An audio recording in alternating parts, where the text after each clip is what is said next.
नमस्कार दोस्तों, washing machine के पिछले वीडियो में हमने अपनी IFB वॉशिंग मशीन को डिसमेंटल किया था। आज इस वीडियो में हम अपनी वॉशिंग मशीन के पुर्जों की सफाई करेंगे, जो कि किसी भी ओवरऑलिंग का एक महत्वपूर्ण हिस्सा होता है। आइए सबसे पहले लिंट फिल्टर की सफाई करते हैं। इसके लिए आप एक पेंटिंग ब्रश का इस्तेमाल कर सकते हैं। इसे पूरी तरह से खोलें और इसके बाद इसके अंदर के पुर्जों की भी आप सफाई कर लें। इस लिंट फिल्टर का मुख्य काम होता है आपके वॉशिंग मशीन में से किसी भी प्रकार के निकलने वाले बटन, हुक, सिक्के, पेन, पेंसिल आदि ऐसी चीज़ों को अपने में ही रोक लेना और आगे ड्रेन पंप तक न जाने देना।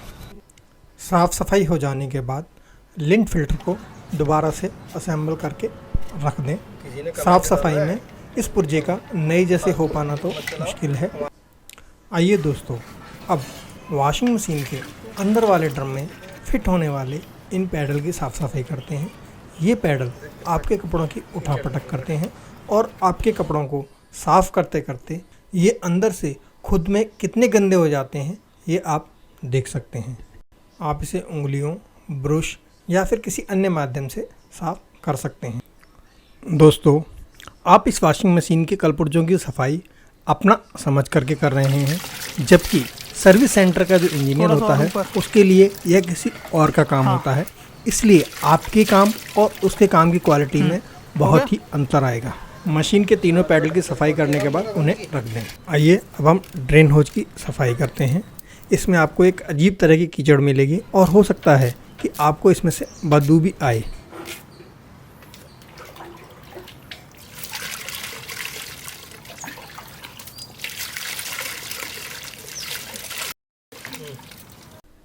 ड्रेन होज के बाद आइए वॉशिंग पाउडर डिस्पेंसर की सफाई करते हैं। इसके लिए प्लायर की मदद से इस क्लैंप को बाहर निकाल लीजिए और उसके बाद इस वाटर डिलीवरी होज को भी बाहर निकाल लीजिए। एक स्टील रूल या फिर हैक्सा ब्लेड या फिर किसी अन्य पत्ती की मदद से इस लैच को दबाते हुए वॉशिंग पाउडर ट्रे को बाहर खींच लीजिए। ट्रे के निकल जाने के बाद आपको यह कंपार्टमेंट इस तरह का दिखाई देगा। इस वॉशिंग पाउडर डिस्पेंसर को आप चाहें अपनी सुविधा अनुसार किसी भी प्रकार से साफ़ कर सकते हैं। सफाई हो जाने के बाद वॉशिंग पाउडर डिस्पेंसर को असेंबल कीजिए। इसकी टेस्टिंग और रिपेयर का काम हम बाद में करेंगे। अभी तक की हुई सफाई में हमें जितना भी कैल्शियम या फिर अन्य जमे हुए सॉल्ट्स मिले हैं उसकी मात्रा आप देख सकते हैं। आइए अब वॉशिंग मशीन के बाहरी ड्रम के ढक्कन से इस बूट को निकाल लेते हैं। यह बूट बाहरी ड्रम को वॉशिंग मशीन की चेसिस से जोड़ता है। इसे निकालने में थोड़ा सा आपको दिक्कत हो सकती है। इसे यहाँ से उठाइए और उठा करके एक और खींच दीजिए, यह आसानी से निकल जाएगा। इस बूट को आप चाहें तो एक सॉफ्ट टूथब्रश से साफ़ कर सकते हैं। इसे किसी भी प्रकार के नुकसान से बचाएं, क्योंकि इसका रिप्लेसमेंट काफ़ी महंगा पड़ता है। बूट में 180 डिग्री के कोण पर 3 अलग अलग छेद देखने को मिलेंगे। यह हमारे बाहरी ड्रम के ढक्कन का अंदर वाला हिस्सा है। आप इस पर जमी हुई कैल्शियम की परत को देख सकते हैं। इस जमी हुई कैल्शियम की परत को निकालने के लिए हमें किसी धातु की पत्ती, स्टील रूल अथवा टूटे हुए हैक्सा ब्लेड की मदद लेनी होगी और इस परत को हमें खुरच कर निकालना होगा। यह काफ़ी समय लेने वाला काम है। ढक्कन की सफाई और धुलाई के बाद इसकी स्थिति यह हो गई है। हमारी वॉशिंग मशीन के अंदर वाले ड्रम की स्थिति आप देख सकते हैं। यह वही ड्रम है जिसमें कि वास्तव में कपड़े धुलते हैं। इसमें चारों ओर छेद हैं और साथ ही पैडल को लगाने की जगह है। यह पीछे का हिस्सा है जिसमें लगी हुई कैल्शियम की परत को आप देख सकते हैं।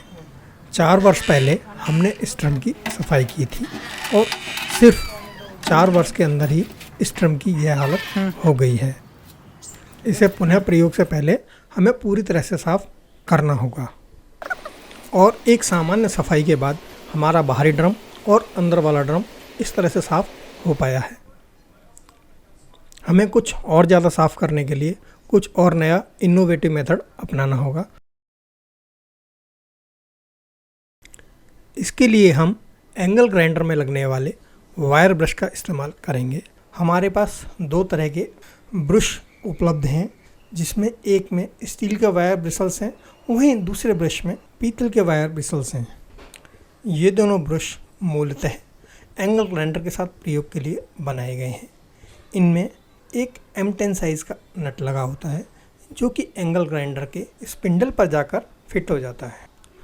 जहाँ तक संभव हो इसे हाथ से टाइट करें। हाथ से टाइट होने के बाद इसे स्पैनर की मदद से आप टाइट कर सकते हैं। एंगल ग्राइंडर के ऊपर लगे हुए पुश बटन को दबाएं, जिससे एंगल ग्राइंडर के स्पिंडल का घूमना बंद हो जाएगा। उसके बाद आप स्पैनर की मदद से इस ब्रश को स्पिंडल पर टाइट कर सकते हैं। हमने वायर ब्रश को एंगल ग्राइंडर में लगा दिया है और अब इसकी सफाई कर रहे हैं। हमें एक दिक्कत जो पेश आ रही है वह यह है कि हम इसमें वायर ब्रश के घूमने की गति को नियंत्रित नहीं कर पा रहे हैं। एंगल ग्राइंडर के चालू करते ही एंगल ग्राइंडर वायर ब्रश को पूरी स्पीड पर घुमाने लग जाता है, जो कि कई बार हमारे लिए अनावश्यक होता है। इसके लिए हमें कुछ न कुछ तो करना होगा। हमने उसमें एक M10 साइज बोल्ट की मदद से ड्रिल मशीन में इस्तेमाल करने का जुगाड़ बनाया है। आपका बोल्ट पूरी तरह से चूड़ीदार यानी कि थ्रेडेड भी हो सकता है। इस बोल्ट को इस नट में लगाइए और उसके बाद स्पैनर की मदद से टाइट कर दीजिए। इसे ड्रिल चक में डालिए और ड्रिल चक की मदद से इसे अपनी जगह पर टाइट कर दीजिए। उसके बाद इसे आप कहीं पर भी चाहें प्रयोग कर सकते हैं। जमे हुए कैल्शियम को निकालने के लिए हम पीतल के बने हुए ब्रश का प्रयोग करेंगे, क्योंकि यह हमारी स्टेनलेस स्टील की शीट को कम से कम नुकसान पहुंचाएगा। क्योंकि एंगल ग्राइंडर में आप एंगल ग्राइंडर की घूर्णन गति यानी कि घूमने की गति को आप नियंत्रित नहीं कर सकते, वहीं ड्रिल मशीन में इस घूमने की गति को आप नियंत्रित कर सकते हैं। घूमने की गति का नियंत्रण हो जाने से हमें इसको साफ करने में बेहतर मदद मिलती है।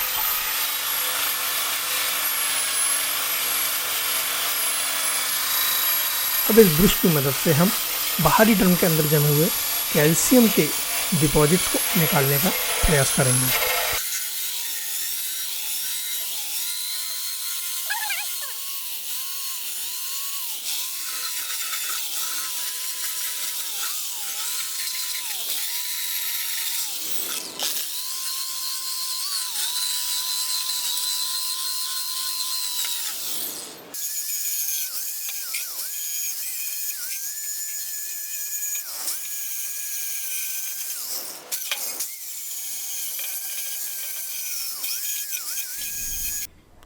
वहीं बाहर जमे हुए जंग को निकालने के लिए हमें स्टील ब्रश का इस्तेमाल करना होगा, क्योंकि स्टील ब्रश हमारे पीतल के ब्रश से कहीं ज़्यादा हार्ड होता है और वह इस जंग को कहीं बेहतर ढंग से निकाल पाएगा।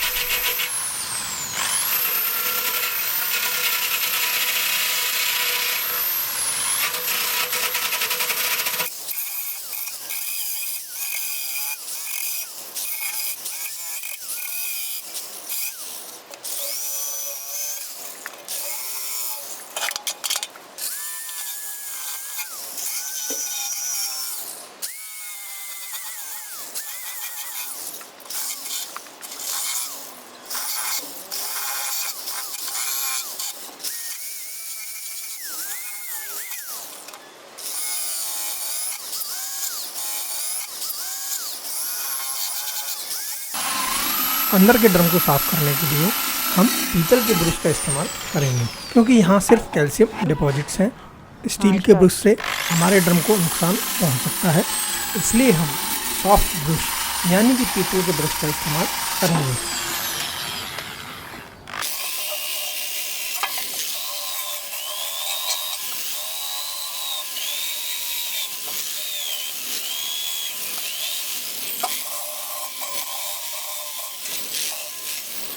ड्रम के वे हिस्से जहाँ पर हमारी मशीन के वायर ब्रश नहीं पहुँच पा रहे हैं, हमें वहाँ हाथ से रेगमाल यानी कि एब्रेसिव पेपर की मदद से इस जंग को निकालना होगा।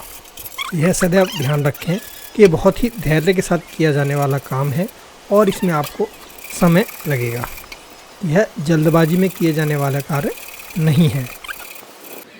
एब्रेसिव पेपर की मदद से ही आउटर ड्रम के ढक्कन में लगे हुए कोरोजन को भी साफ़ करें। हालांकि यह स्टेनलेस स्टील का बना हुआ है, लेकिन चूँकि यह वीक लैंप के संपर्क में रहता है और वीक लैंप से कोरोजन इस पर ट्रांसफ़र हो गया है, अतः इसको भी साफ़ करना निहायत ज़रूरी है।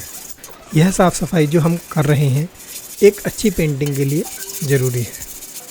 इसी प्रकार हम रेगमाल यानी कि एब्रेसिव की मदद से अपने वीक लैंप का कोरोजन निकाल लेते हैं। पेंटिंग को अच्छी तरह से करने के लिए यह बेहद ज़रूरी है। अंदर वाले ड्रम के स्पाइडर को खोलने के लिए हमें इन स्क्रूज को खोलने की आवश्यकता थी। हमने इन स्क्रूज को खोलने का भरसक प्रयास किया, लेकिन हम सफल नहीं हुए, अतः हमने इन स्क्रूज को खोलने का निर्णय छोड़ दिया। स्पाइडर और स्पाइडर के नीचे के जमे हुए कैल्शियम डिपॉजिट्स को निकालने के लिए हमने इसमें हथौड़े से हल्की हल्की टैपिंग की।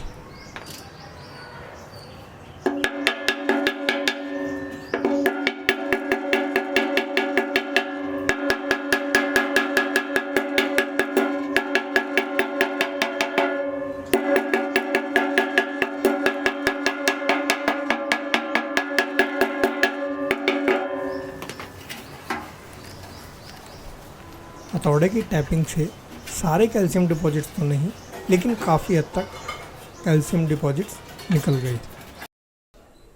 ये हमारी वॉशिंग मशीन की बॉडी यानी कि चेसिस है। और दोस्तों, अब बारी है वॉशिंग मशीन की बॉडी यानी चेसिस की सफाई करने के लिए। उसके पहले हमें इस डिस्प्ले बोर्ड को निकालना होगा। इसे धीरे से खींचिए और इसे बाहर निकाल लीजिए। इस डिस्प्ले बोर्ड में 2 LED लगे हुए हैं, अतः डिस्प्ले बोर्ड को निकालते वक्त LED की जुड़ी हुई केबल को ध्यान से निकालें।